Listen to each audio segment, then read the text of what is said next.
Okay, we are ready to begin. We will start with an opening statement from Coach Pearl, and then we'll have questions directed to the players. You walk in Auburn's locker room, and there's a sign that says AU, and it's make history. And knew going into this game that Auburn and our basketball program had won 10 straight first-round games. But this 8-9 matchup against Iowa was not going to be easy.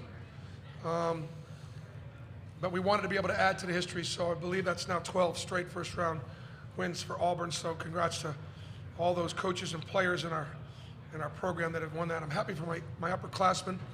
I thought the starters stepped up and played really, really well. Johni had a tough matchup, and he won his matchup, which was really important, for us tonight. I'm really happy for Al. He's playing his best basketball right now and on a big stage, and KD is just given us such a spark coming off the bench. Wendell was a great floor general, and I thought our bench, played really well and lifted us up. Our speed and quickness obviously was a factor. Defensively, I was the number 3 offensive efficiency team in the country, and to hold them to 75 points, or at least especially 26 in the first half, was a great effort. Okay, please raise your hand and we'll get a mic to you. Remember to please state your name and affiliation, and we'll start right here in the front. Justin Ferguson, Auburn Observer. Johni, final 5 minutes of the game, you guys get stop after stop. You had rebounds, blocks. I mean, just how crucial was it when they cut it to 4 for y'all to really, really tighten up on that end of the floor? Like Coach said, they're a very high-powered offense. We knew they had another run in them. They wasn't going to go away. But, once they cut it to 4, we just huddled up and said we got to get stops. We want to win this game, and we relied on each other, box out, rebounds, contest shots, and that's what we did to finish the game off. Okay. Here far right. Chad Patterson, WRBL out of Columbus. Coach, you talked all week about the ability for this crowd to play a role. Hang on 1 second. Only for players right now. We'll do coach when the players are done. Well, I'll switch over to the players. You guys talked all week about how this crowd could play a role in this game. What did it feel like out on the court? Did they give you guys that added spark in the second half? The hometown, they came in deep and heavy. They showed out. They was, loud and rowdy all game. It felt like a home game for us.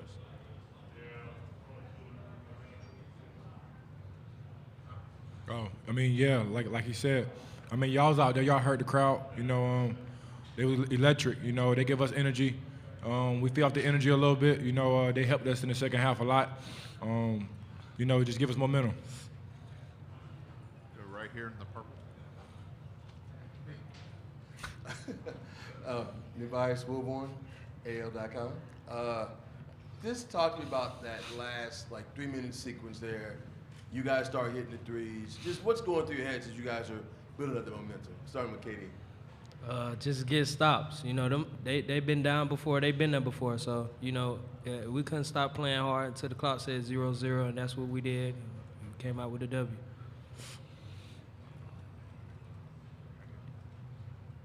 Ike Jones with the War Report, Auburn. KD, you seem to be really locked in right now during this postseason. Is there an added motivation for you just to try to close out games differently than you have been previously? Most definitely. I started off the season kind of sluggish, and I wasn't there for my team. And, I wanted to pay them back with just give them my 110% with myself, my body, my mind, everything, just to do whatever to make us go farther in this March Madness.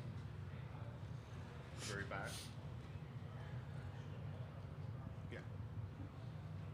Hi, Carrie Osep, WVTM here in Birmingham. So I know you guys talked about this leading up to the game, just being locked in. You want to prove something.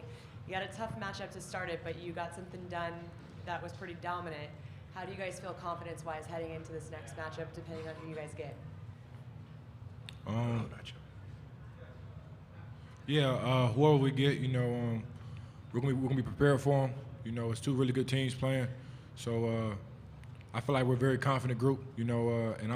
We're playing the March Madness. We shouldn't need too much extra confidence. That's one of the biggest stage. That should give us confidence itself.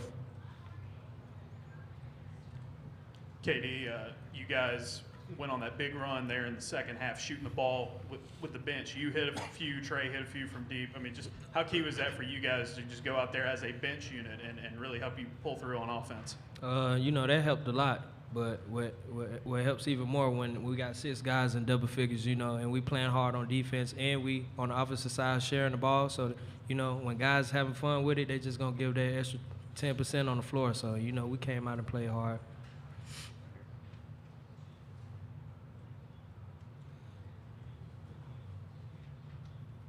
Two things. One, I meant to ask you this earlier, Katie. At that fall there, I guess, are you okay after that? But then also, you guys have had some struggles and ups and downs this year. What was it like? Was this the most fun you guys have had in a game this year, considering this season? You could say that. You know, it's March, so we won our first game this season through all the ups and downs that we had in the previous time we had in the first start of the season. So now that we're in March, we got a new leaf, and it start off 0-0. So now we feel good. Nah. That was scary though. I was just trying to make sure I didn't hurt myself in any other way, but that was crazy. For Jonah, you obviously hit a big three from the top of the key, and just talk about adding that to your repertoire, something else that your next opponent's going to have to watch on film, and it was a big shot too that kind of gave you guys a lot of momentum. For sure, you know, I think my coaching staff, you know, my teammates, they all believe in me to take those big shots. You know, a part of the reason why I came here was because, you know, Coach, he wanted to expand my game a little bit, you know, so that's what we did, and I have confidence in myself, and everybody have confidence in me when I get ready to shoot a 3-ball.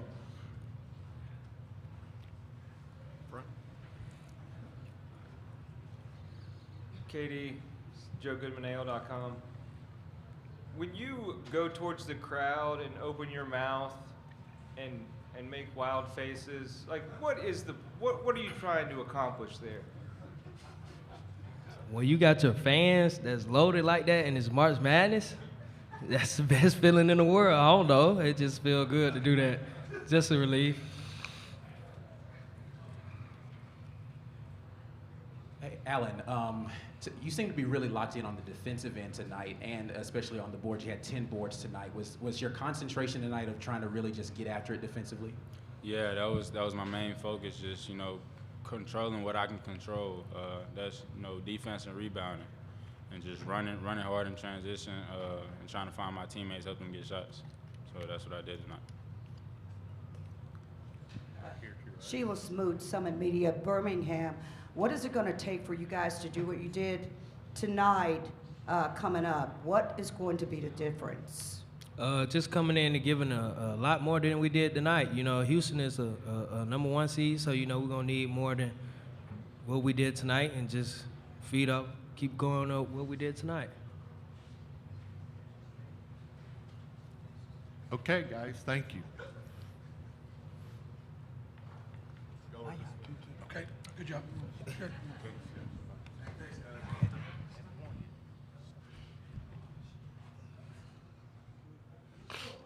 We'll start right here.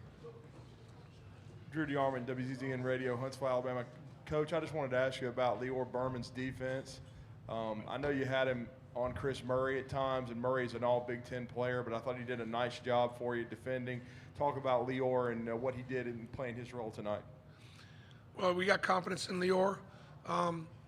The defense that we played tonight, we did a lot of switching, and so when Murray was at the top of the floor, he was guarded by guards, and when he got down to the bottom, we were hoping to try to get him, get a big on him. I thought as best we could. I thought it disrupted Iowa a little bit, but I thought that run with KD and Lior and Trey, and the bench being in there, Chris Moore is in a regular rotation with us. He goes out with his shoulder. All of a sudden, Allen Flanigan's got to play some four. He's not played there all year long, and guys are filling in spots. But I think that's what a team is all about. And we were able to overcome some real challenges. Jalen Williams gets in early foul trouble. I mean, there were a lot of things that that happened that could have set us back. But Johni Broome was too dominant inside. KD and Trey making all those shots in the second half. Al doing the job with Johni on the rebounding. not letting Iowa dominate the glass. They beat us on the glass, but they didn't dominate. Justin Ferguson, Auburn Observer. Bruce, you say it all the time. You win late by getting to the free throw line and getting stops. I mean, how proud are you of your guys for doing that in a tournament environment, especially after they had cut it to 4? I mean, I told our guys, I said, this is going to get down to single digits now. I mean, Iowa was down big at home to Michigan State, and they came back and won that thing. So we knew they'd come back. And I mean, look, it got a little tight there, for a second. And I asked the guys in that, in a timeout, I said, look, we're up 4, 5, 6. There's 5 or 6 minutes left to go in the game. If I'd have said we could be in a situation, before the game, would you take it? I think we would have taken it. So let's just calm down. They made some shots, and we got stops, and we got rebounds, and got some 50-50 balls. Our speed and quickness was a factor, and you could sort of see Big Ten, SEC, from a standpoint of 2 different conferences. We aren't much more athletic or faster than many teams in the SEC. We're not. But tonight we were. Iowa was bigger, a little bit more skilled, shot it better from 3. They had some physical advantages. But our speed and quickness was a factor tonight. Really helped us on the defensive end and attacking the rim. And that's why I think they played so much zone.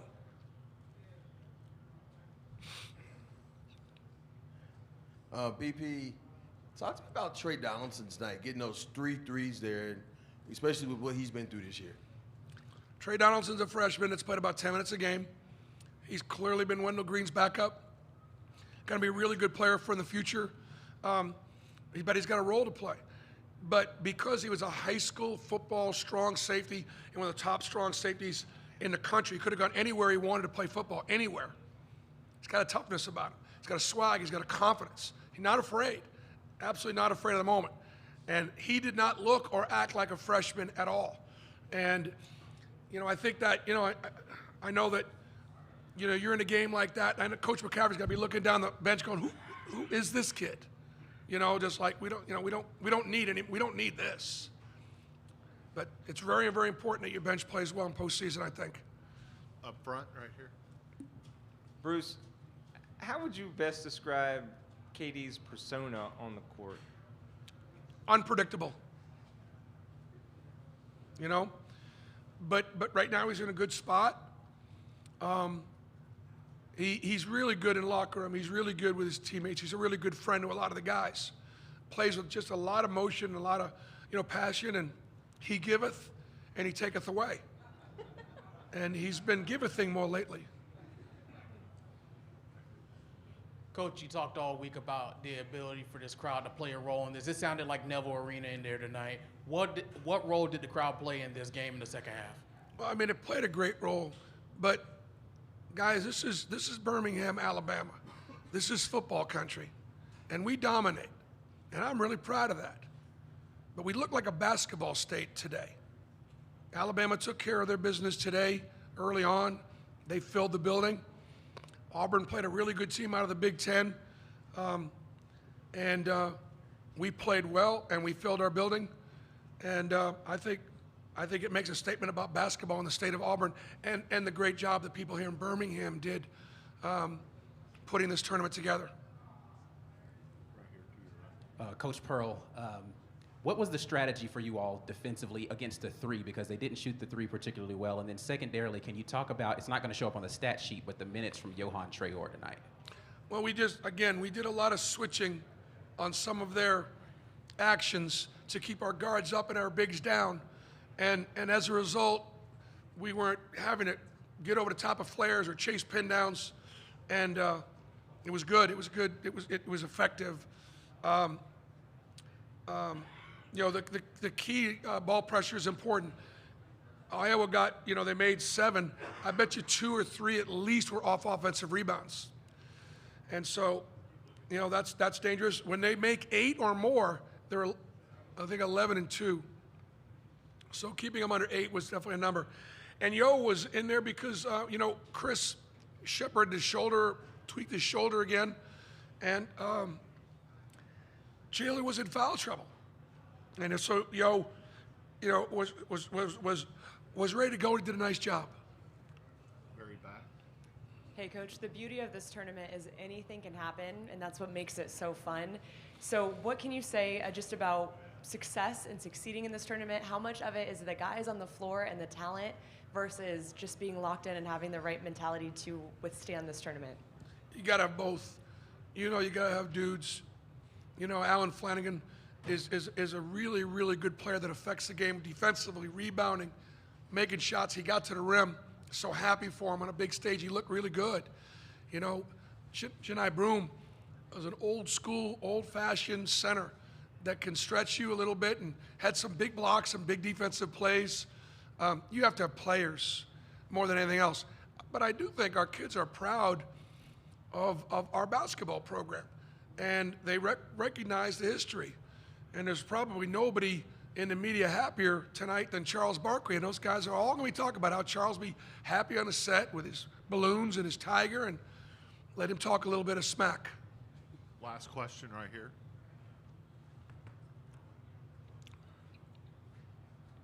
Kevin Skarbinski, the Birmingham lead.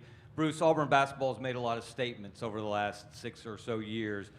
How was this statement different with all the spotlight this year on Alabama and their run? You had it last year.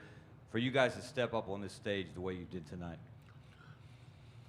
You know, we played a really tough schedule, and we've lost to a lot of teams that were favored and teams that were better than us. And that's one of the things I told our guys.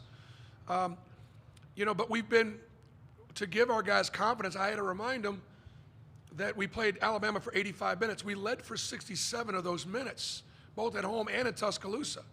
And so we can, giving the guys confidence that we can play. We beat Tennessee and lost by 3 at Tennessee. Even though we've lost some games, I was proud of our guys for competing, and so I want to make sure our guys knew that they were good enough. And you know what? We really don't pay much attention to what Alabama's doing.